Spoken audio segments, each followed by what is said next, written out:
কই রে আঁচল, কোথায় গেলি? আরে বেরিয়ে আয়, তাড়াতাড়ি আয়, তোর সাথে ভীষণ দরকার আছে।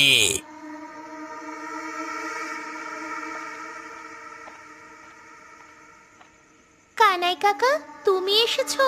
এদিকে দেখো না, আমার ঠাকুমা এখনো বাড়িতে ফেরেনি। আরে সেই কথাটা বলতেই তোকে এলাম। আর বলিস না, পথে এক কাণ্ড, আমার মনে হলো ওটা তো ঠাকুমাই, বুঝলি?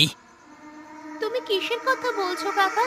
আর তোমার গায়ে এরকম রক্ত লেগে আছে কেন? ওরে পাগল, শেয়ালে আক্রমণ করেছে রে। আমি আসছিলাম, তখন দেখলাম যে কাকে যেন শেয়ালের দল একেবারে টেনে হিঁচড়ে নিয়ে যাচ্ছে মাটির দিকে। সাদা কাপড় পরা ছিল। আমার মনে হলো তো ঠাকুমা, আমি তো আটকাতে গেলাম, তখন আমাকে আক্রমণ করলো, তাই জন্য আমার গায়ে রক্ত লেগে রে।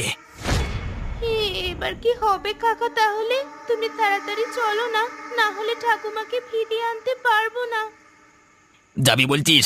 তাহলে চল চল, আর দেরি করিস না, আমার সাথে চল।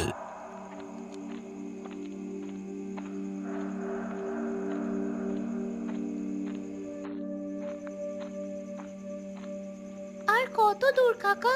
তুমি কোথায় দেখেছিলে আমার ঠাকুমাকে? আরে এই তো চলে এসেছি, আর একটু গেলি হয়ে যাবে, একদম মাঠের মাঝখানে।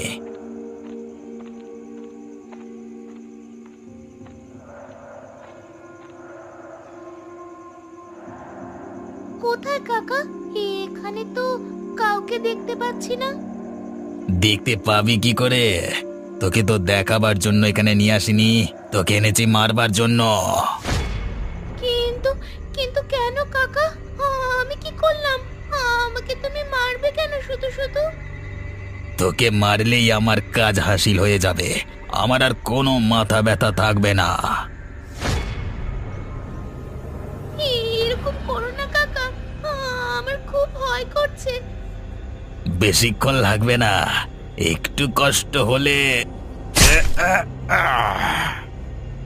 এবার এই লাশটাকে এখানে মাটি চাপা দিয়ে চলে যায়, নাকি পড়ে থাকবে? শিয়ালের দল এসে খেয়ে নিয়ে চলে যাবে। বেশ, তাই থাক, আর খাটনি করতে পারি না। দেখ,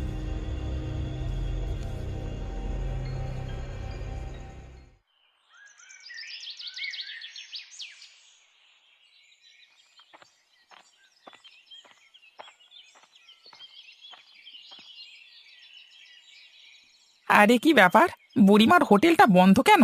কোনোদিন তো এত বেশিক্ষণ বন্ধ থাকে না হোটেলটা। তাহলে আজকে কি ব্যাপার হলো? কি ব্যাপার জগা?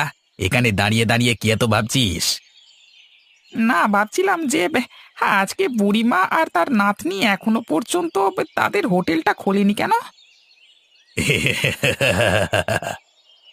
কি হলো, তুই হাসছিস কেন এভাবে?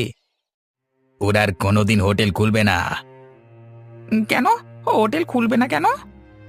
কারণ ওরা দুজন আমাকে হোটেলটা বিক্রি করে দিয়ে অন্য জায়গায় চলে গেছে। তাই নাকি? কবে হলো এ কাণ্ড? কই, আমরা তো কিছুই জানি না। আরে যা হয়েছে সব গোপনে হয়েছে আমার সাথে, লোকজনকে জানতে দেব কেন আমরা? না, সে না হয় হলো, কিন্তু হোটেলটা বিক্রি করে দিয়ে একেবারে চলে গেল কেন এখান থেকে? আরে ওর শহরে একজন কে থাকে না, সেখানেই চলে গেল দুজনে মিলে। এখানে তো দেখবার ওদের কেউ নেই। একেবারে এমন গোপনে গেল, আমরা কিছুই জানতে পারলাম না। আরে আমি বললাম তো গ্রামের সবার সাথে দেখা করে যেতে, কিন্তু বললো কি তোর সাথে দেখা করলেই হবে, মানে আমার সাথে আর কি। তা কারোর সাথে দেখা করবার প্রয়োজন নেই আমাকে ছাড়া, তা আমি আর কি বলবো বল? তা আগের মতো খাবার দাবার সব পাওয়া যাবে তো নাকি? হ্যাঁ রে হ্যাঁ, একদম রাত পর্যন্ত মাংস ভাত পাওয়া যাবে আজকে হোটেলে। তবে দামটা হয়তো একটু বেশি পড়বে, কারণ আমি একটু ভালোভাবে রান্না করব তো। আচ্ছা ঠিক আছে, তুই তাহলে রান্না করে রাখ, আমি রাত্রিবেলা এসে না হয় খেয়ে যাব, কেমন?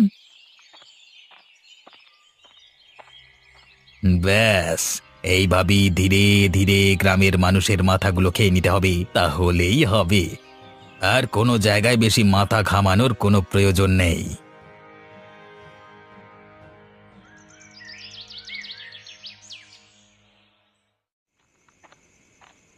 বাবা, আজকে প্রায় ভোর রাত হতে চললো গো। আজকে একটু বেশি খাটাখাটনি হয়ে গেল অফিসে।